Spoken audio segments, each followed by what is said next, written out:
So we all know what Team Fortress 2 is, unless you are an itty bitty sperm cell, and the only way I can communicate with you is through hieroglyphics, and the illogical language of today's youth. I'm talking skibbity toilet, Riz, phantom tax. Skibbity get Ohio Riz. You can take yourself out of this existential nightmare! Honestly, with the amount of toxic waste I just spewed out of my own mouth, the gamma radiation probably just took 10 years off my lifespan. Thank you, TikTok. And your influence on young people. But Team Fortress 2 is a game that has somewhat withstood the test of time, and inspired and give birth to multiple other games, like Overwatch, which is quite funny, because except for the freelance animators, making sure there is videos of Tracer getting a train ran on her, Team Fortress 2 has very much outlived its successor Overwatch. Because we all know Blizzard Activision shot themselves in the foot with that one. But considering Team Fortress 2 is 17 years old and hasn't actually had a major update in 2,400 days or 6.5 years, and it still has a more loyal fanbase than Overwatch, simply because the people that created it forgot to update it so they couldn't ruin the game. It's like your grandma beating you in a 100-meter sprint even though her expiration date was 5 years ago. Like seriously, these people and content creators are still playing this game despite being neglected and having withdrawal symptoms for over 6 years. And said creators and players have been waiting just for a single update to this day. But anyway, in this video we're going to take an in-depth look at the Team Fortress 2 community. And then, okay. Oh, I didn't know I had that mod on! And go into the deep depravities of said community and why that community is so loyal to this game. And answer the question, why hasn't there been an update in over 6 years? But first, what is Team Fortress 2 if you've only just been conceived? Congratulations. In the world's current geopolitical climate, you won't live to see 10. But my experience with Team Fortress 2 is very limited. I'm not like pyrocynical. Mods. You see? No mods. I'm pretty sure I played it once and never touched it again afterwards. So this was a learning experience for me as well. But Team Fortress 2 is a team-based class selection first-person shooter developed by Valve, who for shits and giggles, whenever there is a new genre coming to the forefront, whether it be VR or handheld consoles, will drop the fattest of golden turds, outdoing all the competition on said genre in every way possible, and not even bother to improve or profit off additional sequels. I personally think they do this just to mess with big companies like Nintendo. But in Team Fortress 2 there are 9 characters you can select with unique weapons all the way from a sniper to a heavy with a minigun. And the objective of the game can vary from capturing a flag to escorting a payload, with a large selection of maps with different landscapes and different maneuverabilities. However, there is another element to Team Fortress 2 which had people hooked and shares a quality with its predecessor, Counter-Strike. And that is loot boxes or drops and trading.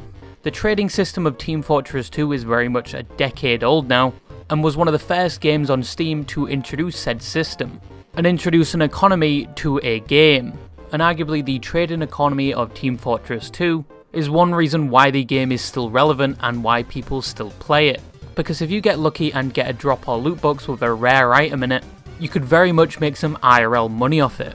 Now in said drops you can get weapons, cosmetic items and tools, all of which you can trade with other players for more of those items or for money. The weapons you can get and equip on certain characters can have unique effects or just be funny gimmicks, and said effects have sometimes contributed to the meta of the game, like with the item the Crusader's crossbow for the medic who basically got copy and pasted into Overwatch as Mercy. And said crossbow has the effect of lowering your ammunition, but you can shoot at enemies and damage them and shoot at friendlies and heal them.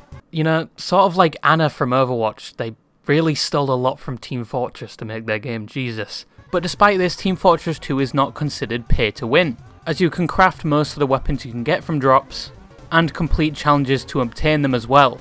But a majority of players opt to trade for them, as crafting items like the Crusader's crossbow is relatively inefficient, and with items like the Crusader's crossbow being listed for 2 pence, you are better off just saving up your crafting material, unless you live in a third world country, where the conversion rate is absolutely terrible for even 2 pence. The cosmetics, however, do not have any unique effects that affect gameplay except for visual effects, and said cosmetic items can range from hats to clothes. And surprisingly, most of the cosmetic items found in-game, despite having no unique effects on gameplay, are the most sought after, with some of the items being occasionally sold for tens of thousands. You know, we haven't really evolved much from Neanderthals. We see something shiny or on fire, we want it. Which is very much true for the cosmetic, the Burning Flames Team Captain hat, which has the effect of a burning animation, and is worth $14,000 by the way. That is probably a whole semester at an American university. You could buy a Toyota Sprinter 1988 with that amount of money, and probably the next premium pre-order of the next Call of Duty. But no, a few years ago, somebody paid $14,000 for an in-game cosmetic item on Team Fortress 2. And it makes somewhat sense. First of all, this item is extremely rare, with only 10 people being known to have it in their inventories, with 4 currently being publicly known. So if one of these people were in your lobby, it would probably be on the lines of seeing Bigfoot for the first time, with your finger spamming the screenshot key, and later bragging to your friends and family who know nothing about Team Fortress and probably will just think you're insane, about the one time you saw someone wearing half your yearly paycheck. If this doesn't show you how much of a legendary game Team Fortress 2 is and how die-hard the community is, well come here, come here. You're gonna love the rest of the video, buddy. Because that is not the only instance of the Team Fortress 2 community being absolutely unhinged for good reasons and bad reasons, but sticking to the trading, the Flaming Team Captain hat is not the only legend of this community, as there is one item that caused absolute havoc and made one person extremely annoyed to the point where they would conduct the biggest prank of the Team Fortress 2 community, leading to the majority of the player base being annoyed with them. Because there is one item so rare, I'm talking chances of the opposite gender liking you, that when the item actually drops and goes into someone's inventory, a message is broadcasted to all current players saying that person has just obtained said item. Now if I didn't emphasize the drop rate of this item, let me just clarify. To get this amount of luck, you would need to lick the 4-leaf covered nuts of a leprechaun at the end of the rainbow just to get a 10% chance of getting it. It is a 1 in 10,000 chance. And said item is a golden encrusted cooking utensil.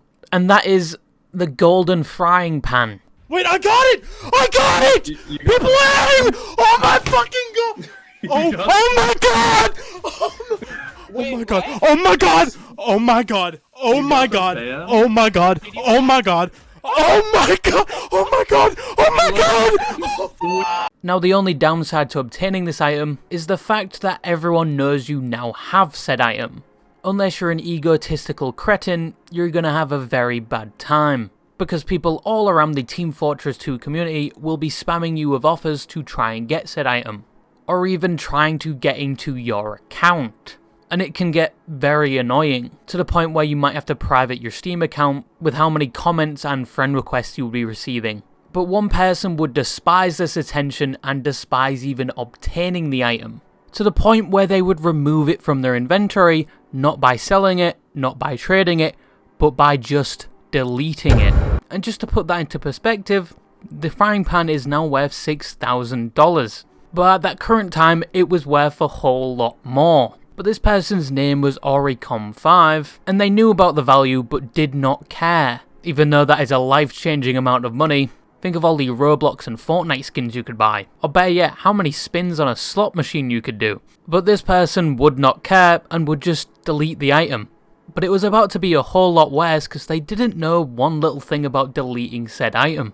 Not only would it remove itself from their inventory, but it would broadcast to everyone playing the game that they had just deleted the item. Who the heck would destroy their own golden frying pan?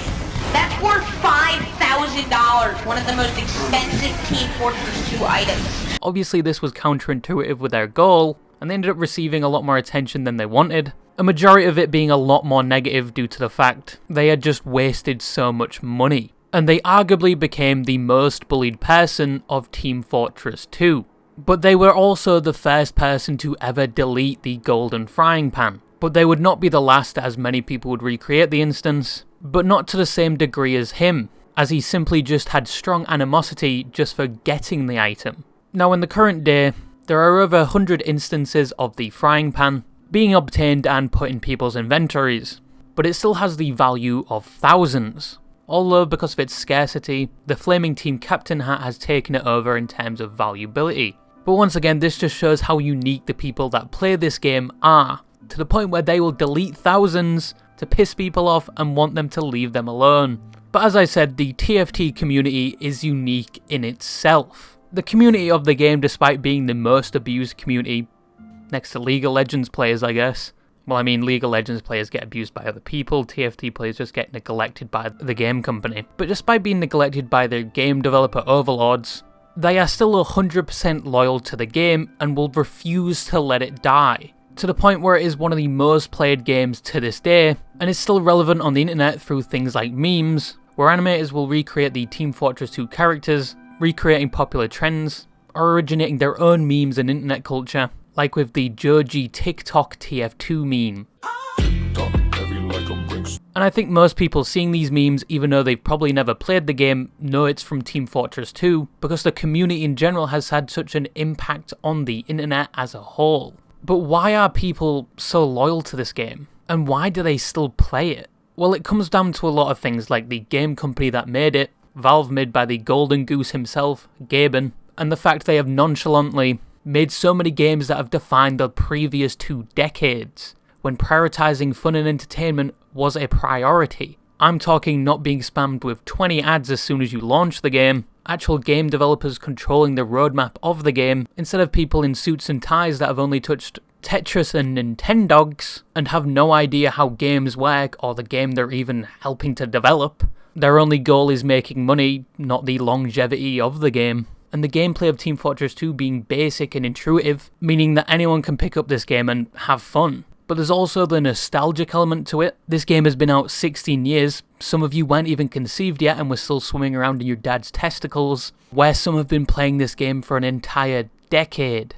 And this community has stayed with this game through thick and thin, even through harsh times like the bot uprising, where the game was technically unplayable with how many bots were invading the servers, with aimbot and wall hacks playing the sniper class, basically just one-shotting any person with flesh on their bones, and sometimes not even allowing players to get on the servers or even play on them, because the bots can coordinate and kick all the players that aren't bots. Now, there was an outcry about this from the community, due to the fact no one could actually play the game unless they were a bot, and the community did find fun ways to counter the bots, like trapping them at spawn, but they were demanding the developers actually fix the problem, with the hashtag SaveTF2. Now, it's debatable how much of an effect this had, some saying it did nothing at all, others saying it was a massive success, but in conclusion some minor fixes were made to reduce the bots, but it is still a problem to this day. But the community is still there and fighting the bots actively, even though the developers don't update the game as regularly anymore, which can be for multiple reasons.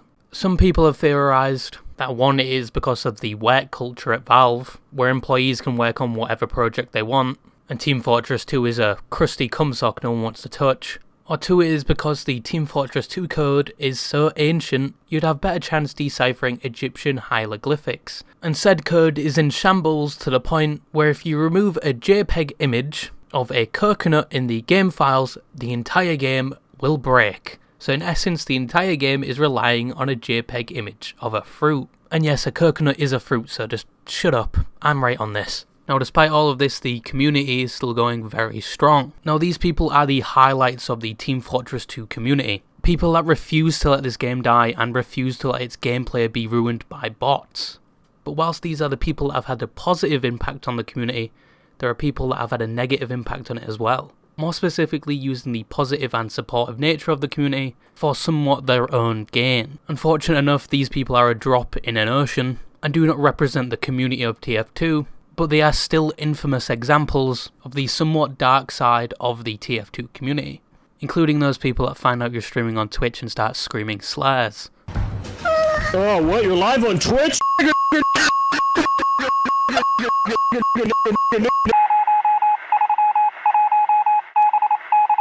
But there is one infamous example I wanted to talk about more than the rest, because not only did it get attention from the community, it also got attention from the game developers. And it also ended in a very weird way. In 2015, there was a beloved TF2 content creator who made TF2 montages with their unique gameplay. However, their uploads were very sporadic as they were struggling with health issues. Said health issues that would leave them bedridden, and led them to come to the conclusion they would not live much longer. Most of you probably know me as Sketchik. I'm going to try being as straightforward and honest as I can. I've been very sick and very busy for the past few months, spending every day either bedridden or going in and out of the hospital with no time to play TF2 or make videos or anything like that. I don't want to reveal too much information about my illness, but the doctors are saying that I probably don't have a lot of time left. At best, I've got about a year before my condition gets so bad that I'll need constant life support, and my chances of recovery are looking low, to say the least. And they were right, they predicted their own death. As in the same year of 2015, they would stop uploading and people assumed they were dead. But the community, feeling as if they had lost one of their own, would mourn their death with tribute videos and comments on their last known YouTube video, saying how much of an inspiration and good content creator they were. And the Team Fortress 2 developers even added a weapon in-game in honour of him. But as it turns out, in 2019, after almost 4 years of being dead, this YouTuber would be mercy-resed from their dilapidated grave as they seemingly didn't die at all. And this YouTuber's name was SketchTech, and the in-game item added in his name was the SketchTech Bequest. But how could people possibly know they weren't dead? Well, all the videos talking about their health on the YouTube channel would be privated. All of their in-game items would be transferred to a different account, all of this happening whilst they were meant to be dead, by the way, and they were still seen somewhat playing the game. Now, even after the community mourned their death, they would play it off as like, haha, got you, made you mourn my death, like they were Jason Bourne or some shit. But after it was discovered they are still alive, they would send people on a cryptic Easter egg hunt like Where's Waldo, with the eventual message saying they are coming back and they are not dead. Evidently, people did not respond to this very well. Their item was removed from Team Fortress 2, and when they did eventually return to uploading YouTube videos, their comment section spammed with hate, so they just turned it off. And they would eventually just stop uploading because people didn't really want to see their content anymore after what they had done. But that's not where the story ends, because it has a rather unique twist. After their content creation career basically over, there were unconfirmed rumours they had gone down another avenue. A rather surprising one at that, because those unconfirmed rumours were that they had become a VTuber. A VTuber called Sonny Briscoe. That sounds quite a lot like SketchTech. Hi, give me a sec. Give me 1 sec. Hello? Oh, hi. I make videos or anything like that. I don't want to reveal too much information about my illness, but they played Team Fortress 2 to an adequate degree. They spoke Japanese like SketchTech, who lived in Japan for a while. And when this VTuber debuted, that's when SketchTech was clearing out their channel. Now that's not even the cherry on top of the disappointment cake, because the VTuber agency they had joined with was Ninja Sanji, the one publicly being known for treating their talent like trash, and just being a toxic work environment in general. But it is an interesting theory that they went from an outcasted TF2 player to an outcasted organisation as a VTuber, but all the evidence pointing to them being the previous TF2 player is not entirely set in stone right now. It's more like wet cement yet to harden, but an interesting dark side of the Team Fortress 2 community either way. But overall, the Team Fortress 2 community is probably the best ones out there. Not only are they still supporting a game that is riddled with bots, sometimes unplayable and probably never to be updated ever again, but they still stand by it, and it has quite the history. But I don't think you'd find a community like Team Fortress 2 anywhere else. And I'm going to stop talking now because my throat really hurts. I sound like a chain smoker that smokes at least 20 a day. But anyway, bye-bye.